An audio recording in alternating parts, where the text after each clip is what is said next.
ఈ ఆపద మనకి రాకుండా చూడడం అంటే ఏమిటో తెలుసా? భగవన్నామాన్ని నిరంతరం స్మరిస్తూ ఉంటే ఏ ఆపద మన దగ్గరికి వచ్చినా సరే మనం స్థిరంగా అలాగే ఉండడం వల్ల దాన్ని ఎదుర్కొనే ప్రయత్నం కూడా ఏమీ చేయకపోవడం వల్ల అదే వెళ్ళిపోతుంది. వీడు మొండేడ్రా బాబు, దేనికి చెలించట్లేదురా అని వెళ్ళిపోతుంది. అంచేతను ఎప్పుడు పెయిన్ కిల్లర్లు వాడడం కంటే రెసిస్టెన్స్ పవర్ పెంచుకోవడం మంచిది కదా. ఆపద వచ్చినప్పుడు దైవ ప్రార్థన చేయడం కంటే నిరంతర స్మరణ చేయడం ఎప్పుడూ మంచిది.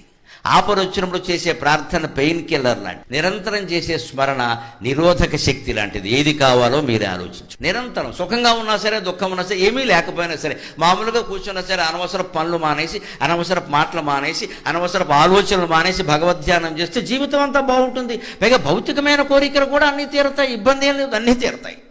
దానివల్ల వచ్చే ప్రమాదం లేకుండా దేవుడు చూస్తాడు. వడపోసినటువంటి నీళ్ళు పాలో మజ్జిగో ఇచ్చినట్టుగా దేవుడు వడపోసిస్తాడు నీకు ప్రమాదం లేకుండా. అది నతాదిగా.